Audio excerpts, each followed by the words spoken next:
Hello there, everyone. Welcome to Christopher's Entertainment Blog. I am your host, Chris. Welcome to another recap and review for Agent Carter. This is Season 2, Episode 3. It is entitled Better Angels. So, we're already into the third episode, guys, for Agent Carter. I have to say, I've heard some mixed reviews for this episode, um, but I have to say, I liked it. I thought it was a really good episode overall. Um, you know, like I said last week, I mean, this show, I think, has incredible cinematography, hair, makeup, that whole thing. I mean, making this show look like the 40s, 50s, or whatever, I think is incredible. And again, with Haley Atwell as Agent Carter, I think she is fantastic. Every week, she just does such an amazing job each week. Um, and I have to say, I really liked her in this episode. I mean, I heard some other some comments out there in the YouTube world about Agent Carter this week, this episode this week. Peggy seemed a little weak. Like last week, I mean, she was empowered. She's saying, I know my worth and all this and that. But now this week, she's kind of, you know, coming off a little weak. She's bowing down to the so-called men, or whatever, like Thompson or Sousa or, even Stark. Howard Stark was in this week's episode. But I think it's just her just going along with what it is. I mean, this is the 1940s, 50s. I mean, even though she is an incredible empowered woman, there's not much she can really do. I mean, it's still in that time period a man's world, and she can really only do so much. So she's got to find this workaround. She's got to work with these jerks, to actually get where she wants to go. So it makes sense. I mean, I really, really enjoyed that. They brought back Howard Stark this episode. I think he's great. um, and it was great that they brought in Thompson again. I mean, it shows that just how Thompson is really bad. I mean, he doesn't really know what he's doing. I mean, he wants to project authority, but he doesn't really deserve it. I mean, it's like he doesn't even know what he's doing. She tells him this and this and all this evidence, even though she didn't really have any evidence. She was just telling him about the paper, this and that. I mean, he doesn't want to hear anything. And then I forget the guy's name, that the so-called FBI guy that's in his ear, saying about the tape and everything. Um, I mean, it shows there at the end, that this guy is actually a bad guy. He's not really a good FBI agent. He's actually working with this Hydra organization. So, um, and I think Thompson realizes that at the end. He finally gets it through his head when he sees that paper, the same paper that Peggy said she saw, and it finally dawned on him that, okay, these guys are bad guys. Then Peggy was right. Peggy was right. So I don't know if he's got like a longer game, like maybe he's going to try to infiltrate this organization to get more proof, or if he really is this weak. I mean, if he's just out for personal gain. I mean, these Hydra guys, or whatever, they know he's an easy target because he's after all this ambition. He wants rank, title, accolades, medals, stuff like that, and they know he's easy targets. So, but I think they're at the end. I mean, he watched the tape too, and he didn't tell them that he watched that tape.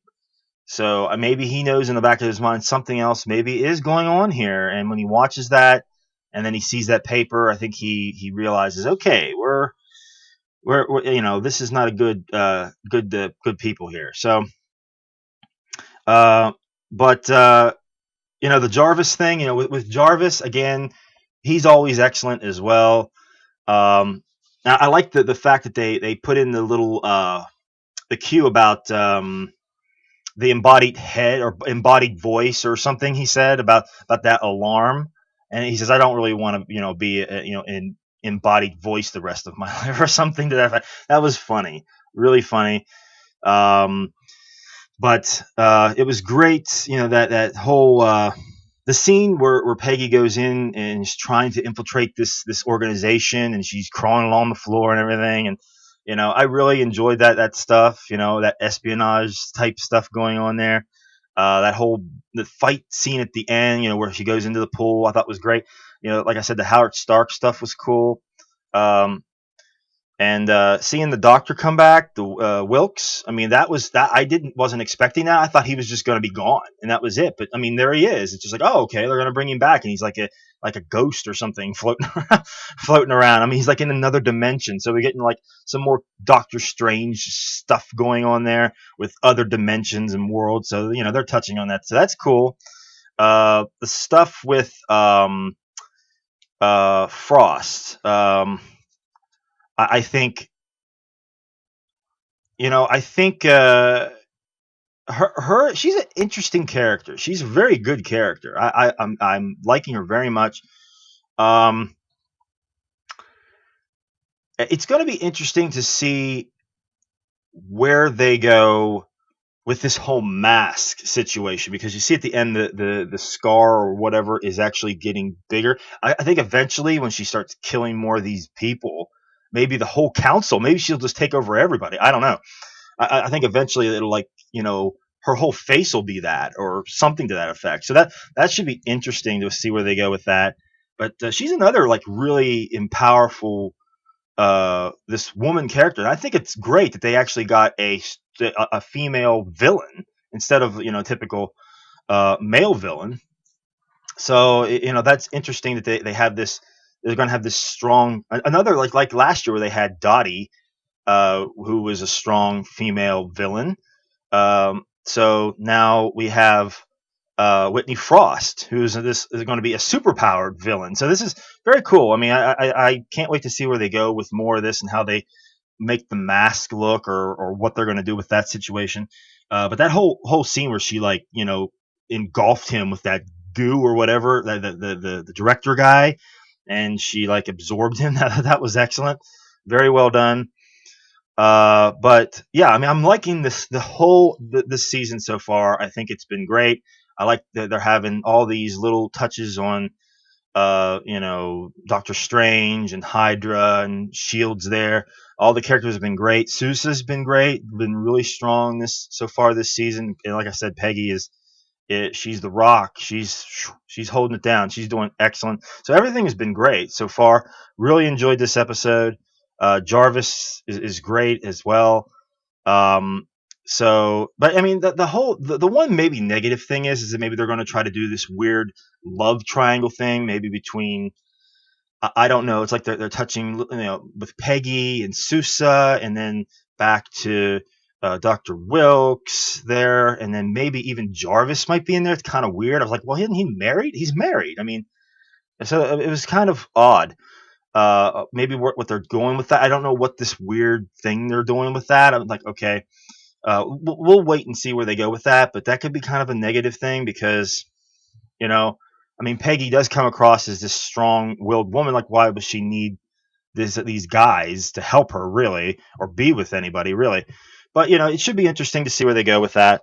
And like another thing, I mean, the whole Dr. Wilkes Peggy thing. I don't think their chemistry is the greatest, um, but yeah, I mean, we'll see. We'll see. But it was a very good episode. I really liked it. Um, but yeah, I can't wait to see another one next week, guys. If there's anything I might have missed, please write in the comments below. Please like, subscribe, share, all that good stuff. Would appreciate it. Appreciate that support. But that will do it for me for this week, guys. I will see you guys next week. Thanks a lot, guys. Take it easy.